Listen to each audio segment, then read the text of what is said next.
la Constitución. Cada vez que nos pregunten acerca del tema de leyes, hay que tener presente que la mayoría de ellas rigen o nacen de la norma fundamental de un país, o sea, la Carta Magna. Por eso se denomina ley fundamental. Profesor, pero esta ley fundamental ha permitido que los estados modernos se organicen, porque ustedes deben recordar que en épocas anteriores lo que mandaba era la voluntad de una persona. Pregunta, en la antigüedad, ¿quién tenía todo el poder político de un estado? Ashley Mitsukubas. En la antigüedad lo tenía todo el rey. Muy bien, ¿no, profesor? En la época antigua y también en la época medieval, el poder político de todo un estado dependía de una sola persona, o sea, del rey o también llamado monarca o monarquía, ¿no? Eso ha ido cambiando. ¿Por qué, profe? Porque conforme el hombre fue desarrollando cultura, fue desarrollando conocimiento, fue desarrollando ilustración, el hombre se dio cuenta que una sola persona no podía tomar la decisión de los destinos y de los derechos y deberes de toda una sociedad. Es ahí donde nacen los estados modernos. La ley, entonces, ¿qué busca una ley, profesor? Busca que si bien puedan existir gobernantes, pero estos gobernantes se encuentren, ¿qué cosa, profesor? Supeditados a la voluntad de la mayoría. Y la voluntad de la mayoría ha generado, ¿qué cosa, profesor? El origen de leyes, pues, ¿no? La piedra angular de un Estado moderno es su constitución política. Todos los estados modernos que uno conoce tienen constitución política.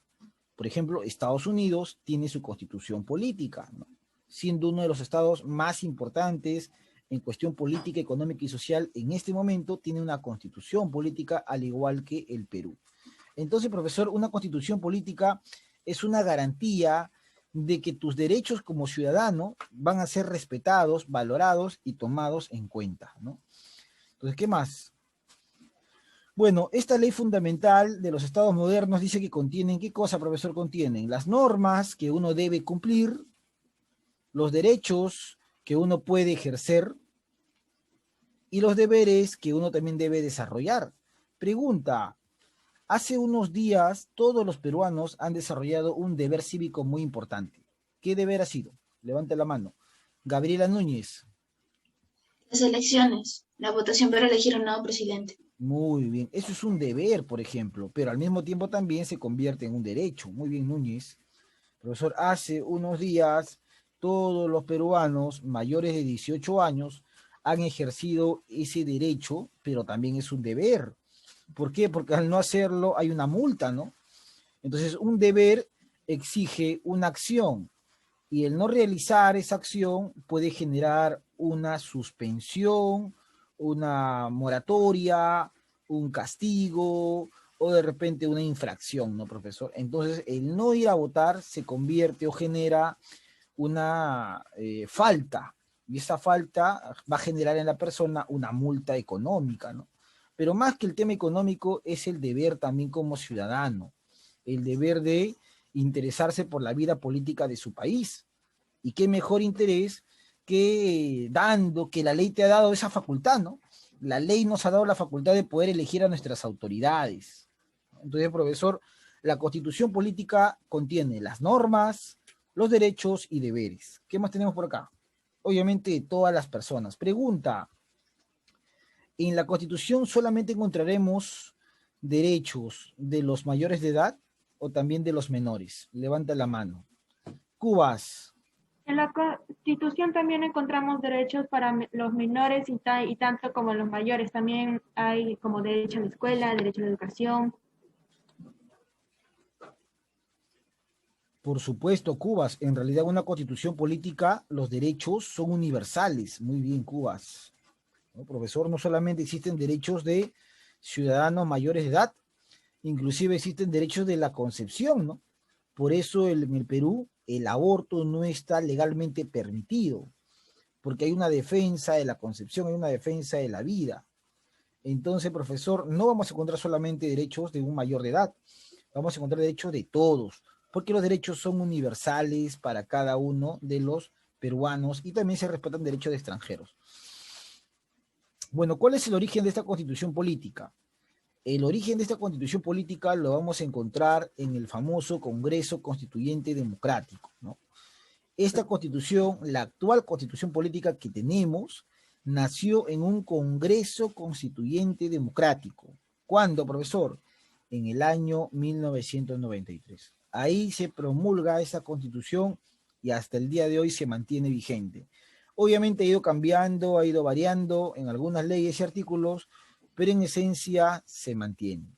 El Congreso Constituyente Democrático de 1993 eligió y desarrolló esa constitución política. Muy bien. Hasta ahí, ¿alguna pregunta, alguna duda? Es importante también que los alumnos puedan preguntar, puedan desarrollar interrogantes. A ver, los escucho. No, profesor, no hay dudas al parecer. Muy bien, Mari Ramos me levantó la mano. A ver, Mari Ramos, te escucho. ¿Qué pasó, Mari? No, profesor, quería decir que todo está bien. Ah, ya, muchas gracias, Mari Ramos. Entonces, profesor, pasamos a la siguiente. Tenemos claro que la Constitución Política es una ley fundamental y nos vamos acá. Formas de poder constituyente. ¿Qué significa esto, profesor Luis? Significa cómo se puede elaborar una constitución política, ¿no? Porque el poder emana del pueblo, pues. El poder no emana del rey, no emana ni del presidente, no emana ni del ministro, no emana del policía, y por último, no emana de Dios, ¿no? Al menos para el tema político. El poder emana de quién, profe? Del pueblo, el pueblo soberano que elige y desarrolla sus leyes. Obviamente estas leyes no deben alterar el desarrollo de la vida, ¿no? Entonces, cuando el pueblo soberano organiza sus propias leyes, elige una constitución o desarrolla una constitución política. Entonces, ¿cómo se puede elaborar en el Perú una constitución política? Para eso existen dos tipos de poder constituyente. Una constitución política se puede elaborar a través de una asamblea constituyente. Es decir, profesor, ¿qué cosa es una asamblea constituyente? ¿En qué consiste? Bueno, dice acá lo siguiente. Representantes libremente elegidos con la misión exclusiva de dar una nueva constitución. Mira lo que dice el concepto A. El objetivo, el único objetivo que persigue una asamblea constituyente es elaborar una constitución política. Nada más. Ellos no se van a preocupar por otros aspectos. Ellos solamente van a elaborar una constitución política. Ahora mira lo que dice, ¿ah? Los que integran esa asamblea constituyente van a ser libremente elegidos. Es decir, profesor, es probable que se traten de personajes con influencias, con educación, con cultura, que sean libremente elegidos de repente por las autoridades como un presidente, ¿no? Presidente de repente llama a una asamblea constituyente y se eligen a cada uno de los asambleístas que van a elaborar una constitución política. Por ejemplo, eso se dio en la Constitución Política de 1979, ¿no? La Constitución del año 79 que tuvo el Perú nació de una asamblea constituyente. Entonces, una asamblea constituyente es un mecanismo de poder de cómo se elabora una constitución y se forma a partir de una elección libre donde el único objetivo de sus miembros es dar una nueva constitución política. Pero no es lo único. También existe un Congreso Constituyente. Otra forma de elaborar una constitución política es mediante un Congreso Constituyente. ¿Qué cosa es un Congreso Constituyente? Ahí tenemos justamente lo que dice. Representantes elegidos por sufragio, con el objetivo de elaborar una constitución y aprobar otra ley. Mira la diferencia. A ver, pregunta. ¿Quién se ha dado cuenta de la diferencia entre las dos? A ver, levante la manito. ¿Cuál es la diferencia entre estas dos? Cielo Gabriela Núñez Maceo, te escuchamos. Unos son libremente elegidos y otros son elegidos por medio de votación. ¿Qué más? ¿Solo la única? Bueno, ahí tienen el objetivo de aprobar nuevas leyes y en el otro solamente tienen que dar una nueva constitución. Claro, muy bien, Núñez Macedo, ¿no, profesor? Ahí están las dos diferencias fundamentales o que son más llamativas. Muy bien, Núñez.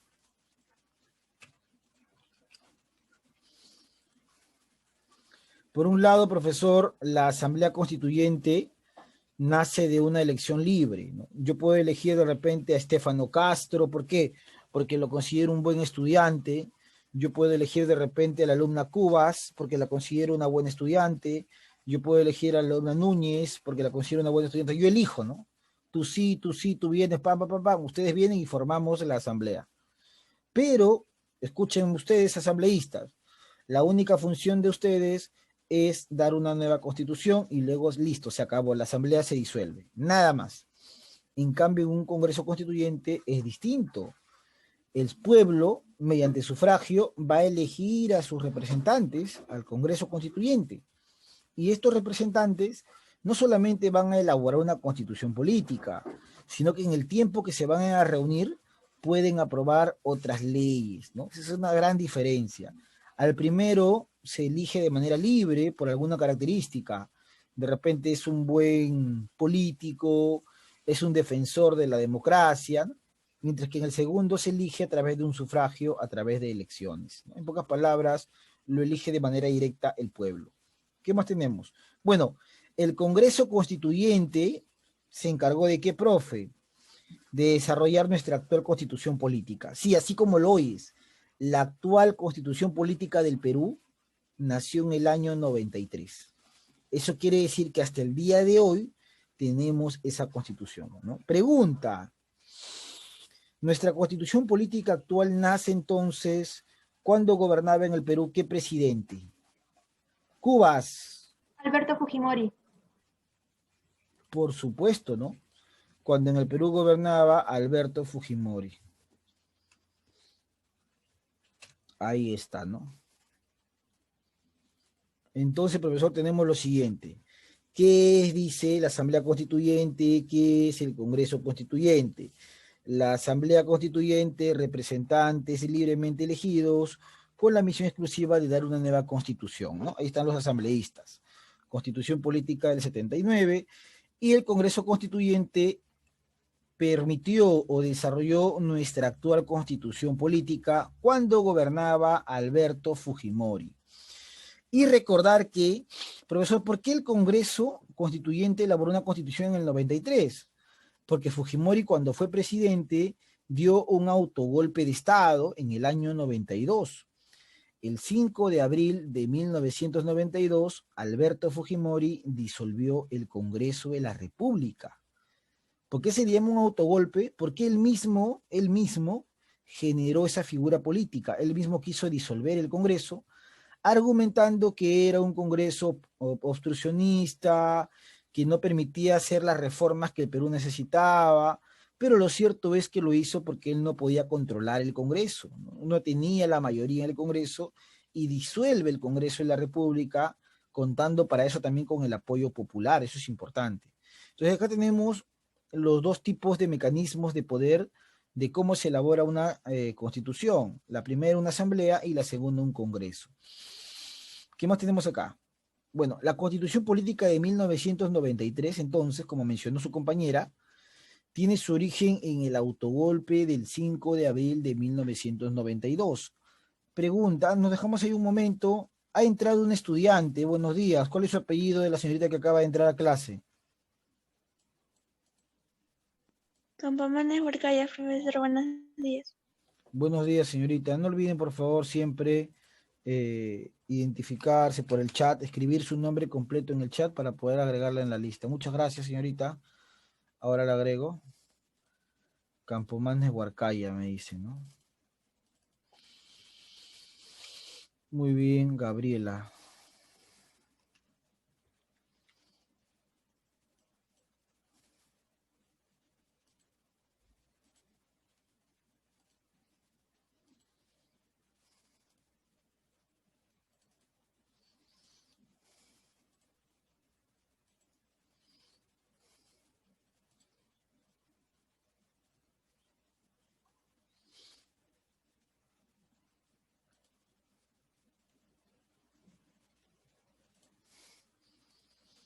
Bueno, les voy a compartir justamente acá un poco de lo que estamos viendo.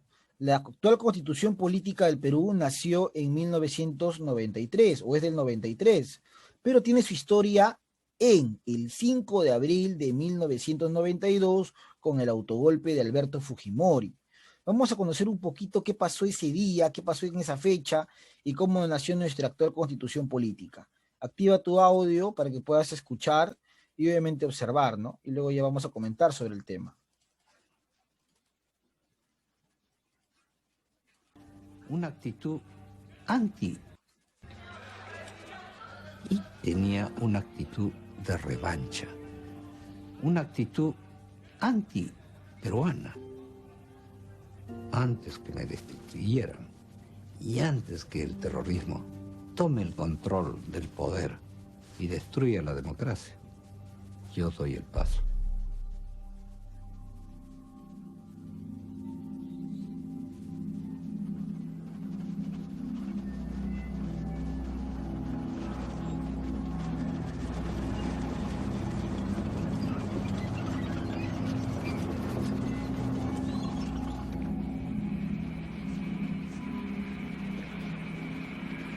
Como presidente de la República, he constatado directamente todas estas anomalías y me he sentido en la responsabilidad de asumir una actitud de excepción.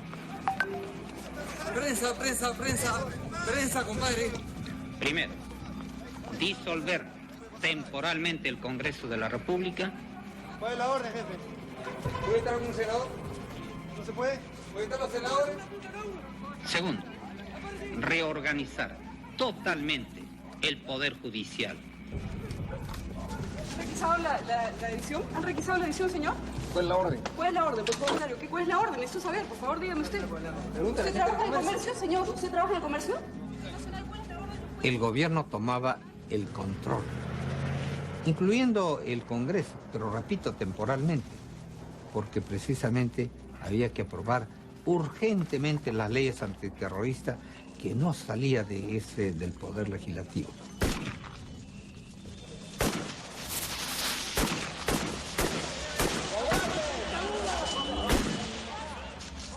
Es verdad que Fujimori tenía una minoría en el Congreso, ¿no? Pero fue una oposición muy responsable. El presidente de la Cámara de Senadores le pedía al presidente: queremos ir a conversar con usted para encontrar un camino intermedio. Y Fujimori decía no, porque él quería producir esa situación de conflicto imposible. Se retira el colegio de abogados. Entonces se baja con colegio de abogados. Yo soy decano del colegio de abogados. Este es mi colegio. Y usted no me grite. Este es mi colegio. Yo soy la autoridad acá. No sea valiente. Suba, señor, suba. Suba al carro. Suba al carro. Yo soy decano del colegio de abogados. Acá se retira. ¿Qué se cayó usted? ¿Qué se cayó?